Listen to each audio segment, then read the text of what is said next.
और इधर भोपाल एम्स से एक चौंका देने वाला मामला सामने आया है। यहां पर 285 रुपए के इंजेक्शन को 2100 रुपए में खरीदा गया। भोपाल सांसद आलोक शर्मा ने इस मुद्दे को उठाया था। इसके बाद केंद्रीय स्वास्थ्य टीम भोपाल एम्स जांच के लिए पहुंची। क्या है मामला, देखिए इस रिपोर्ट में।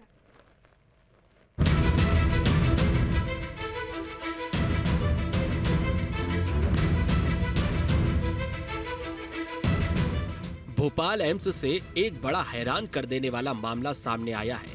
भोपाल एम्स पर दवाओं को महंगे दामों में खरीदने के आरोप लगे हैं। बताया जा रहा है जो इंजेक्शन 285 रुपए का था उसको 2100 रुपए में खरीदा जा रहा था।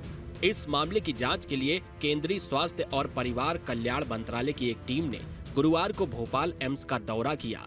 टीम ने दवा खरीद से जुड़े दस्तावेजों की जांच की और AIIMS director doctor Ajay Singh समेत प्रबंधन के वरिष्ठ अधिकारियों से करीब 4 घंटे तक मुलाकात कर खरीद प्रक्रिया की जानकारी ली।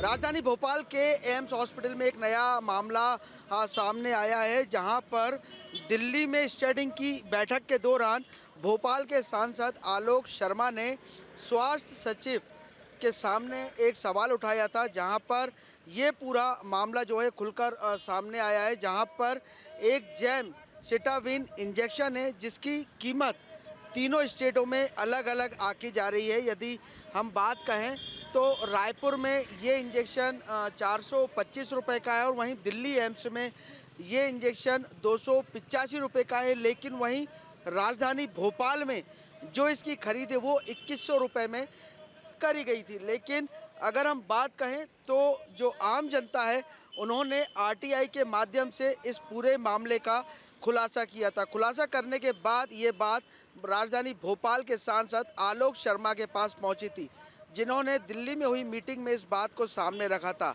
उसके बाद इस पर संज्ञान लेते हुए जो है स्वास्थ्य विभाग की टीम दिल्ली से राजधानी भोपाल पहुंची है और एम्स में वरिष्ठ अधिकारियों से इस विषय में चर्चा कर रही है। दरअसल ये मामला भोपाल सांसद आलोक शर्मा ने एम्स की स्टैंडिंग फाइनेंस कमेटी की बैठक में उठाया था।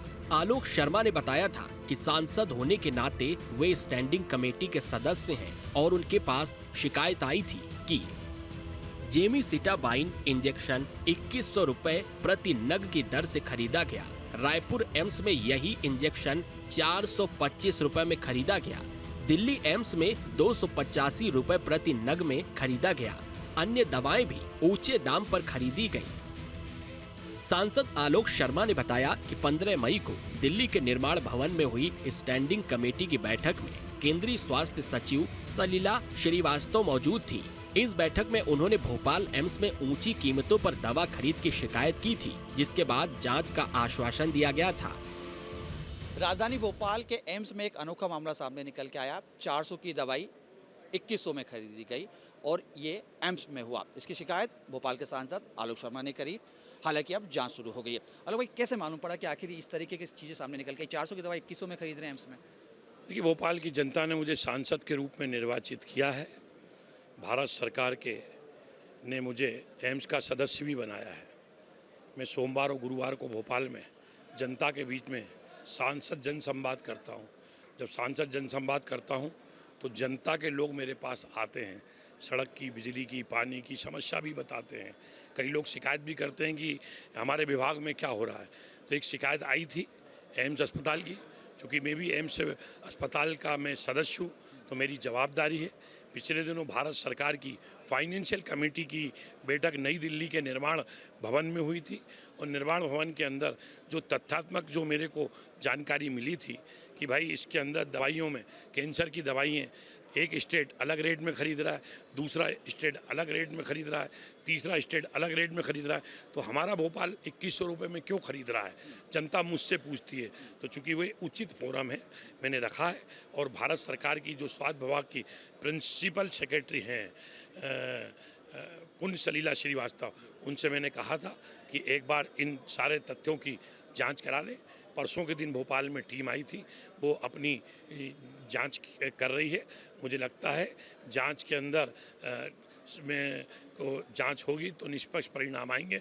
अगर कोई उसमें दोषी पाया जाता है उसके ऊपर कार्रवाई होना चाहिए। आरोप है कि भोपाल एम्स ने कोरोना काल के बाद से नियमों का पालन नहीं किया।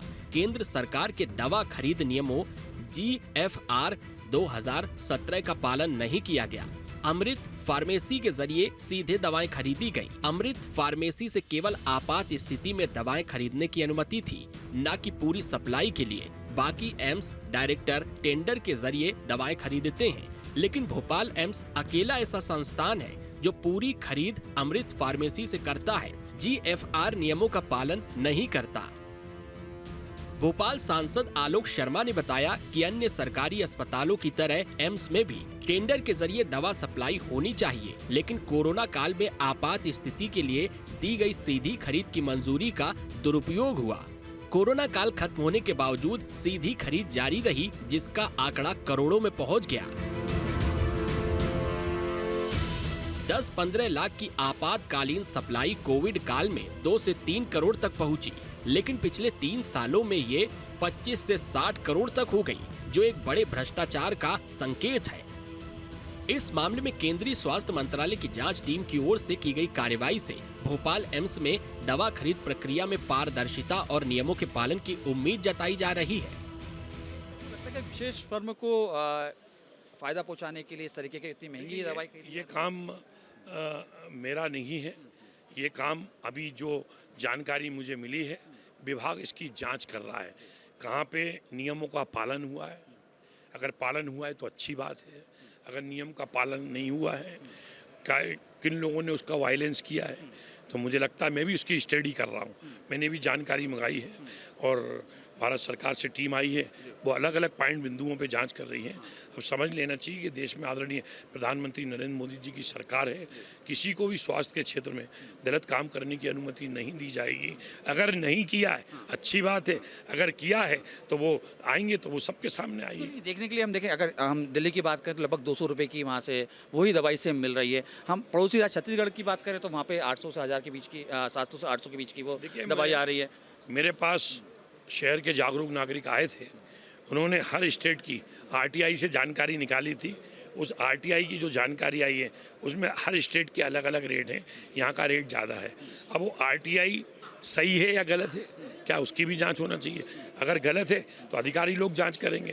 वो जांच के अंदर अगर कोई दोषी है, कोई टीम है, अगर कोई गठजोड़ बना है सप्लायर का, उसमें हर स्टेट के अलग अलग रेट हैं, यहाँ का रेट ज़्यादा है। अब वो RTI सही है या गलत है, क्या उसकी भी जांच होना चाहिए। अगर गलत है तो अधिकारी लोग जांच करेंगे। वो जांच के अंदर अगर कोई दोषी है, कोई टीम है, अगर कोई गठजोड़ बना है सप्लायर का या कोई अधिकारी का, तो इसको एक्सपोज होना चाहिए, कार्रवाई होना चाहिए। और चलिए इसी के साथ ही फिलहाल इस बुलेटिन में इतना ही। दीजिए इजाजत, नमस्कार।